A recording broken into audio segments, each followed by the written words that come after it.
sonically, you know, I mean, we've definitely. I mean, I really liked the guitar sound on the Love album. That was all White Falcon. It was a couple of different amps because I couldn't again never get one amp to sound good. But that's a slightly smaller sound, a little bit thinner. He's pretty ballsy on like the Phoenix and the track Love, which is one of my favourite Cult songs of all time, personal favourite.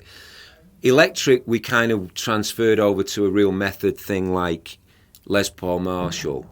When Bob Rock came into the picture, you know, I mean, we'd already done an album with Rick Rubin before Rick produced anybody else. We were his first real record.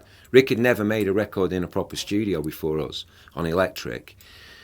So that was an interesting thing. But instead of following that, Rick's great if you've got the songs and he has a vision of shaping it. And his quote is the best. I reduced the Cult, I didn't produce them. The version of Electric that we'd come up with was too convoluted, too layered. It was missing the point. He cut all that down surgically and we made the record that we're going to play tonight. Bob Rock listened to that and went, well, I like that. He's Canadian, so he's got a bit of the UK ear as well as an American thing. And he listened and he went, I just missed some of the elements of the Love album. I mean, Electric's great party album, but it's quite one-dimensional and myopic in what it is. It's great, but it doesn't have other factors and facets of your band are missing.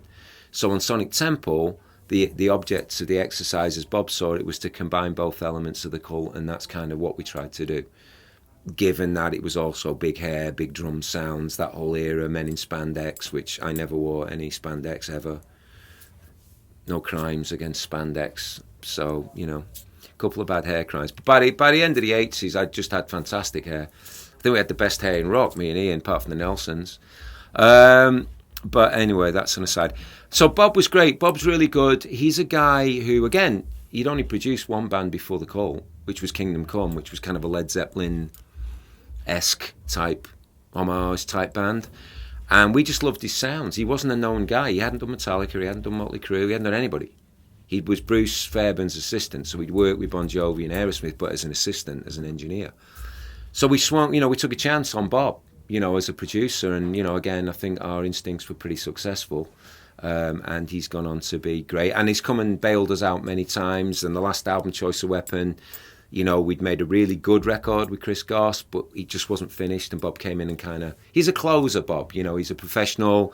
He really can get to the meat of the matter very quickly and efficiently. And he knows me and Ian really well. So we can eliminate a lot of the dating process. We get right down to the sex. You know what I mean? And then it gets done. We haven't got the time. So...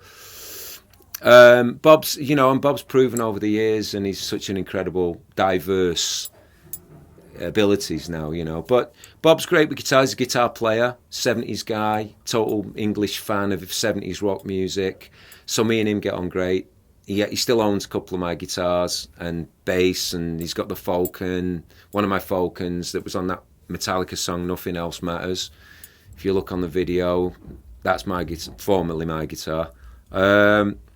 And so, you know, I mean, Bob's been a very big part of the Cult story on and off kind of throughout. I think he gets the Cult. I think he feels an empathy to the band, me and Ian, as musicians. And so he's been very influential and helpful as well, you know.